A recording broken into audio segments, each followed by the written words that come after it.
2023년 8월 27일 길가온 교회의 주일 예배 말씀입니다. 오늘 본문은 마태복음 16장 18절입니다. 같이 봉독하겠습니다. 또 내가 내게 이르노니 너는 베드로라. 내가 이 반석 위에 내 교회를 세우리니 음부의 권세가 이기지 못하리라. 오늘은 음부의 문을 향해 돌격하라 라는 제목으로 하나님 말씀 전하겠습니다. 어떤 분이 한 주간을 이렇게 표현을 했습니다. 월요일은 행복한 월요일이다. 화요일은 복된 화요일이다. 수요일은 즐거운 수요일이다. 목요일은 유쾌한 목요일이다. 금요일은 좋은 금요일이다. 토요일은 영광스러운 토요일이다. 일요일은 하늘의 기쁨이 넘치는 일요일이다. 어떻습니까? 한 주 7일 모두가 매일매일 행복하다는 것 같습니다. 그러면 우리들은 어떤가? 당장 내일 이 월요일을 생각하면 행복하다라는 그러한 기분이 드십니까? 월요일이 기대가 되십니까? 학교 가기 싫다, 출근하기 싫다, 월요일은 생각만 해도 정말 싫다, 이런 생각이 들지는 않습니까? 그런데 우리를 향한 하나님의 마음은 매일 하루하루가 행복하기를 원하신다라는 겁니다. 우리가 받은 복음, 이것은 기쁨의 소식입니다. 그리고 성경에서도 천국을 잔치집으로 비유하고 있습니다. 잔치집은 얼마나 유쾌하고 좋습니까? 바로 우리의 신앙생활이 잔치집이 되어야 한다는 겁니다. 그런데 오늘날 많은 성도들이 천국 복음은 죽어서만 누리는 것으로 여기고 있습니다. 그것이 아닙니다. 우리가 받은 천국 복음은 구원받은 순간부터 하나님의 나라가 임한 순간부터 누리는 것입니다. 매일이 잔치집이 되어야 합니다. 그런데 그렇게 됩니까? 안 됩니까? 오히려 내 신앙생활에는 왜 기쁨이 없을까라는 생각이 들 때가 많습니다. 왜 그럴까? 문제가 무엇일까? 그 원인은 어디에 있는 것인가? 신앙생활은 잔치집이라는데 나는 왜 즐겁지 못하고 기쁘지 않은 것인가? 이것은 결혼생활에 대한 질문과 비슷한 것 같습니다. 젊은 청춘 남녀가 처음 결혼을 하면 얼마나 행복하고 좋습니까? 그냥 보고만 있어도 좋은 때 아닙니까? 그래서 주변에서 깨가 쏟아진다라는 말을 하기도 합니다. 하지만 결혼 생활이 계속해서 매일매일 행복합니까? 그렇지 않습니다. 왜냐하면 그런 행복감은 휘발성이 있기 때문입니다. 그래서 서서히 나른해지고 처음 느꼈던 행복감도 이제는 잘 느끼지 못하게 된다는 겁니다. 그런데 아내가 임신을 하게 되면 그것이 또 다른 행복을 주게 됩니다. 경험해 보시지 않았습니까? 2세가 태어난다는 것은 결혼 생활에서 큰 기쁨이 아닐 수 없습니다. 서서히 불러오는 아내의 배를 만지면서 아이와 대화를 하기도 하고 또 그렇게 했을 때 뱃속에서 반응을 하면 그건 역시 신기하고 놀라운 일입니다. 그렇게 아이가 태어나면 또 얼마나 행복합니까? 물론 아이를 양육하는 것이 쉬운 일은 아니지만 양육의 기쁨도 행복하게 만들어주는 요소가 있습니다. 그러니까 우리 신앙생활에서도 계속 기쁨이 이어지고 행복하기를 원한다면 내가 거듭나서 구원을 받았듯이 나를 통해 영적인 생명이 태어나야 합니다. 영적인 재생산이 일어나야 된다는 겁니다. 나로 인해 새 생명이 태어나고 양육되면 거기에서 새로운 행복을 누릴 수 있고 그런 행복을 느끼는 분들이 많을수록 그 교회 공동체 안에는 기쁨이 넘치는 것입니다. 누가복음 15장 5절에서 7절까지 말씀을 보겠습니다. 또 찾아낸즉 즐거워 어깨에 메고 집에 와서 그 벗과 이웃을 불러 모으고 말하되 나와 함께 즐기자. 나의 잃은 양을 찾아내었노라 하리라. 내가 너희에게 이르노니 이와 같이 죄인 한 사람이 회개하면 하늘에서는 회개할 것 없는 의인 99으로 말미암아 기뻐하는 것보다 더하리라. 어떻습니까? 잃은 양을 찾았을 때 누가 기뻐합니까? 먼저 그 양을 찾은 목자가 기뻐합니다. 그리고 발견된 양이 기뻐할 것입니다. 또 하나님이 기뻐하신다는 겁니다. 이처럼 잃은 양을 찾는 기쁨이 우리 안에서 멈추면 안 된다라는 겁니다. 그리고 누가복음 15장에는 또 다른 유명한 이야기가 있죠. 바로 탕자의 비유입니다. 둘째 아들이 돌아왔을 때 아버지가 얼마나 기뻐했습니까? 누가복음 15장 22절에서 24절까지 말씀을 보겠습니다. 아버지는 종들에게 이르되 제일 좋은 옷을 내어다가 입히고 손에 가락지를 끼우고 발에 신을 신기라. 그리고 살찐 송아지를 끌어다가 잡으라. 우리가 먹고 즐기자. 이 내 아들은 죽었다가 다시 살아났으며 내가 잃었다가 다시 얻었노라 하니 그들이 즐거워하더라. 여기에서 아버지가 하는 말씀이 무엇입니까? 돌아온 아들을 어떻게 표현했죠? 내 아들은 죽었다가 다시 살아났다고 합니다. 잃었다가 다시 얻었다라고 말합니다. 얼마나 큰 기쁨인지 알 수가 없습니다. 죽은 줄 알았는데, 영영 못 찾을 줄 알았는데 다시 살아 돌아왔다면 얼마나 기쁜 일입니까? 이처럼 한 영혼이 구원을 받을 때 하나님이 이렇게 기뻐하신다라는 사실입니다.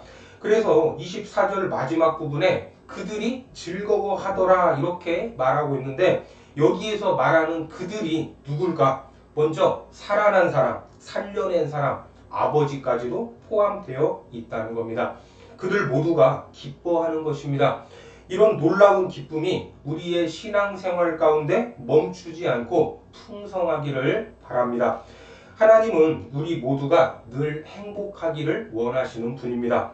여러분들 믿으시죠? 창세기를 보시면 천지를 지으신 이유가 무엇입니까? 바로 우리의 행복을 위해서였습니다. 천지 만물을 누리며 행복하기를 원하신다는 겁니다. 너의 행복을 위해서 내가 에덴 동산도 만들고 너의 행복을 위해서 내가 천지를 창조하였다. 바로 우리의 행복에 초점이 있습니다. 하지만 아담과 하와가 마귀에게 속아서 하나님이 누리라고 주신 에덴 동산에서 쫓겨나게 되었습니다. 이제는 행복 끝, 불행 시작일 줄 알았는데 하나님이 무엇을 계획하십니까? 우리의 구원을 계획하셨습니다. 그렇게 우리를 구원하신 이유도 결국은 우리의 행복 때문입니다. 비록 죄로 인해 타락한 인생들이었지만 하나님은 그 행복을 계속해서 누리기를 원하셨던 겁니다. 그래서 죄악 가운데 우리가 구원받았을 때 얼마나 행복했습니까? 신앙생활을 하면서 성령을 받았을 때 참으로 행복하지 않았습니까? 성령도 우리를 행복하게 만드는 하나님의 영입니다. 그리고 말씀을 듣고 읽고 깨달았을 때 또 다른 행복이 우리 안에 가득하다는 것입니다. 그래서 모든 목적이 우리의 행복을 위한 것입니다. 그래서 우리가 신앙생활을 하면서 행복하지 않으면 그것은 하나님이 원하시는 삶이 아닌 것입니다. 내게 뭔가 문제가 있다라는 겁니다. 여러분들은 어떻습니까? 요즘 행복하십니까? 처음에는 행복했는데 지금은 아닌 것 같습니까? 앞서 말씀드렸지만 이 모든 행복은 휘발성이 있어서 소멸하게 됩니다. 그래서 우리가 다시 그 행복을 누리기 위해서는 영적인 재생산, 죽은 영혼들이 나를 통해 살아나는 역사가 있어야 한다는 겁니다. 그래야 이 기쁨이 다시 충만해질 수 있습니다. 우리가 성경을 읽을 때 때로 잘못 이해하거나 오해하는 경우가 있는데 오늘 읽은 말씀이 그중 하나일 것입니다. 본문 18절을 보겠습니다. 또 내가 내게 이르노니 너는 베드로라. 내가 이 반석 위에 내 교회를 세우리니 음부의 권세가 이기지 못하리라. 이 말씀은 베드로의 유명한 신앙 고백에 이어서 하시는 말씀입니다. 베드로가 뭐라고 신앙 고백을 했죠? 마태복음 16장 16절에서 시몬 베드로가 대답하여 이르되 주는 그리스도시요 살아계신 하나님의 아들이시니이다. 예수님은 베드로의 이 놀라운 신앙 고백 위에 교회를 세우실 것이라고 말씀하셨고 그 교회를 음부의 권세가 이기지 못할 것이라고 말씀하십니다. 그렇죠? 그런데 음부의 권세가 이기지 못한다라고 하면 이것이 어떤 느낌입니까? 음부의 권세가 공격을 하는 것 같습니까? 아니면 교회가 방어를 하는 것 같습니까? 그렇죠. 같은 말이죠. 어감상 교회는 약한 것 같고 먼저 공격할 수 없을 것 같은 느낌입니다. 그리고 음부의 권세는 뭔가 사납고 옆에 누가 오면 물어 뜯을 것만 같은 그런 느낌이지 않습니까?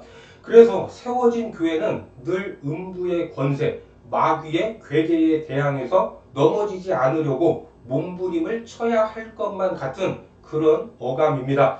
그러니까 마귀의 공격을 막아내야만 하는 입장처럼 보인다라는 것입니다.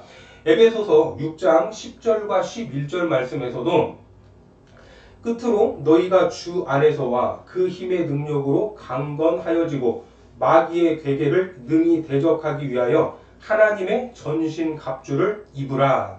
여기에서도 우리는 가만히 있는데 자꾸만 마귀가 간계를 부리고 우리를 공격하니까 우리가 하나님의 전신 갑주를 입어야 할 것처럼 느껴집니다. 그래서 교회는 음부의 권세가 늘 공격하는 것으로 연상되었던 것입니다. 그런데 오늘 본문을 원어로 살펴보니까 권세로 번역된 헬라어 필레라는 단어, 이 필레라는 단어의 의미가 문, 입구라는 뜻입니다. 그러니까 음부의 권세 안에는 여러 해석이 들어가 있는데 권세라는 단어의 어감 자체가 워낙 강하니까 음부의 권세는 공격을 할 것만 같고 교회는 마치 그 공격을 막아내야 하는 것처럼 보였던 것입니다. 하지만 이 문장을 원어의 의미를 살려서 읽으면 내가 이 반석 위에 교회를 세우리니 음부의 문이 막지 못하리라는 것입니다. 다시 말해 누가 공격을 하는 것입니까? 교회가 공격을 하는 것입니다. 교회가 수비하는 것이 아니라 방어만 하는 것이 아니라 공격한다는 겁니다. 교회가 가는 길에 음부의 문이 있어도 결코 막을 수 없을 것이다. 음부의 권세가 이기지 못할 것이다. 이 말입니다.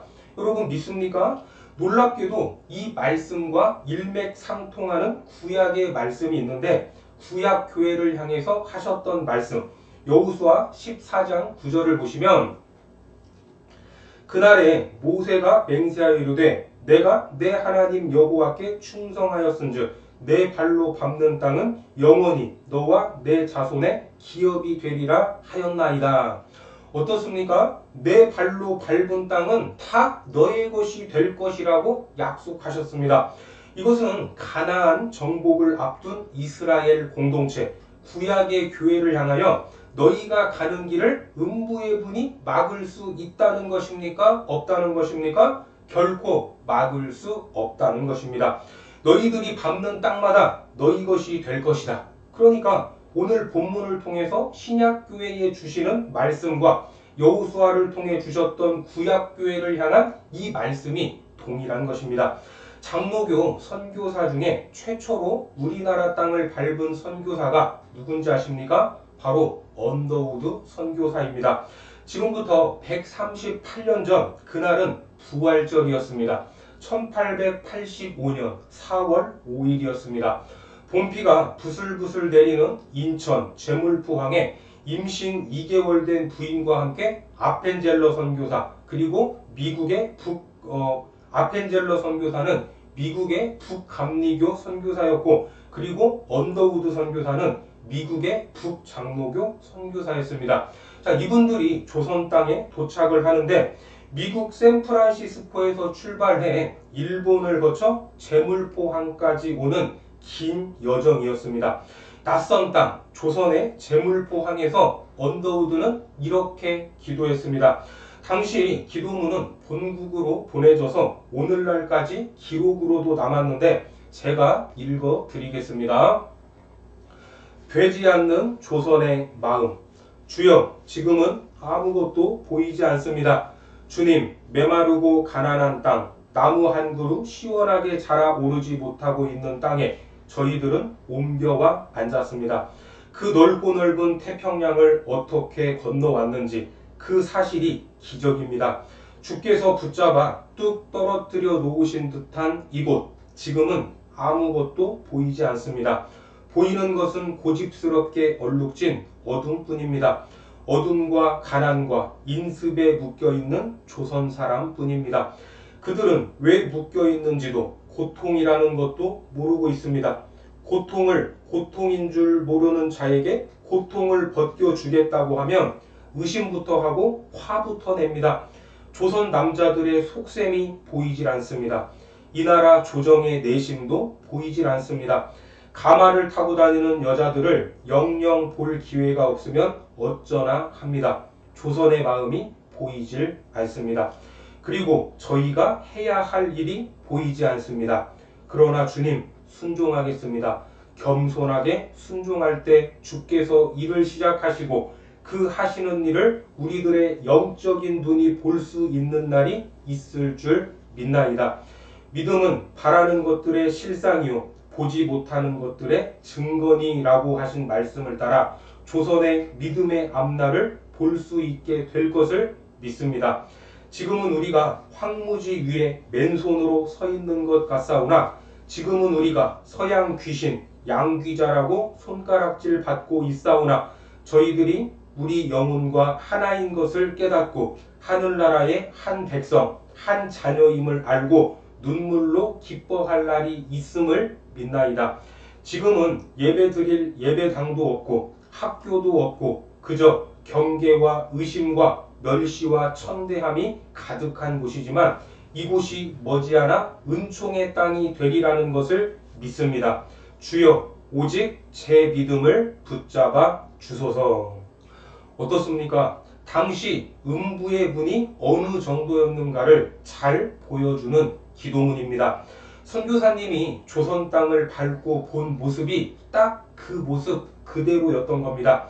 하지만 138년이 지난 지금 한국은 어떻습니까? 동네마다 교회가 없는 곳이 없습니다. 한밤중 도시의 야경을 내려다보면 여기저기에 십자가가 불을 밝히고 있습니다. 언더우드 선교사가 믿음으로 봤던 것처럼 음부의 권세, 음부의 문이 막을 수 없었습니다.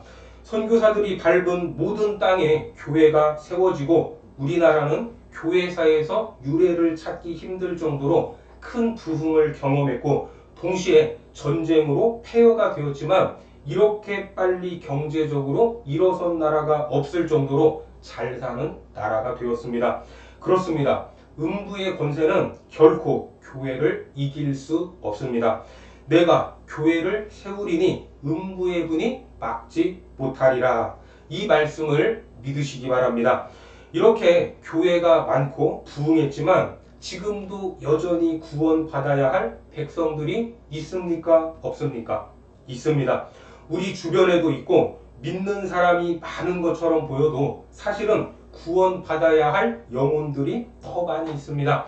한국교회가 세계교회 역사에서 유래를 찾을 수 없을 만큼 부흥했지만 요즘에는 많이 어려워졌습니다. 교회를 향한 불신과 그 맛을 잃어버린 그리스도인들로 인해 전도의 문이 막혔다라고 말하기도 합니다. 이제 전도하는 것은 높은 성벽을 마주하는 것 같고 어렵게만 느껴집니다. 하지만 이런 상황에서도 우리는 멈출 수 없다는 것입니다. 여호수아 14장 12절에서 14절까지 말씀해 보니까 그날에 여호와께서 말씀하신 이 산지를 지금 내게 주소서. 당신도 그날에 들으셨거니와 그곳에는 아낙 사람이 있고 그 성읍들은 크고 견고할지라도 여호와께서 나와 함께 하시면 내가 여호와께서 말씀하신 대로 그들을 쫓아내리라 하니 여호수아가 여분네의 아들 갈렙을 위하여 축복하고 헤브론을 그에게 주어 기업을 삼게 하매 헤브론이 그니스 사람 여분네의 아들 갈렙의 기업이 되어 오늘까지 이르렀으니 이는 그가 이스라엘의 하나님 여호와를 온전히 쫓았음이라.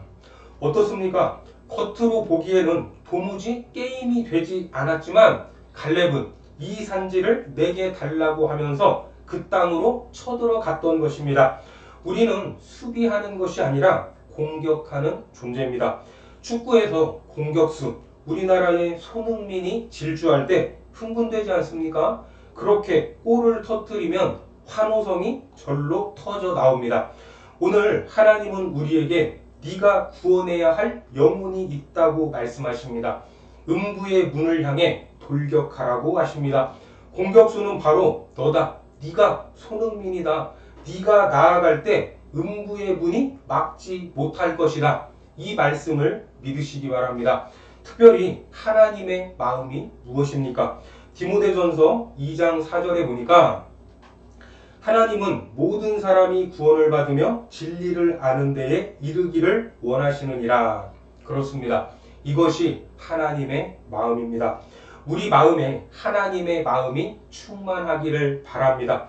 모든 사람이 구원받기를 원하는 하나님의 마음, 진리를 알기 원하는 하나님의 그 마음이 우리의 마음이 되기를 바랍니다. 이 마음을 품고 하나님이 만나게 하시는 영혼들을 향해 나아가시기 바랍니다. 그래서 음부의 권세가 무너지고 영혼들이 주께로 돌아와 나도 기쁘고 그 사람도 기쁘고 하늘의 아버지도 기뻐하는 천국의 잔치가 우리 삶에, 우리의 신앙에 끊이지 않기를 주님의 이름으로 축원합니다. 기도하겠습니다. 하나님, 우리는 공격받는 자가 아닌 음부의 권세를 향해 돌격하는 자임을 믿습니다. 우리가 밟는 모든 땅을 주신다고 하신 그 말씀을 붙잡게 하시고 허락하신 그곳을 향해 나아가게 하여 주옵소서. 우리가 밟는 곳마다 음부의 문이 열리고 죽었다가 살아난 영혼과 함께 천국의 잔치를 이어가며 행복한 삶이 되도록 축복하여 주옵소서. 예수님의 이름으로 기도드립니다. 아멘.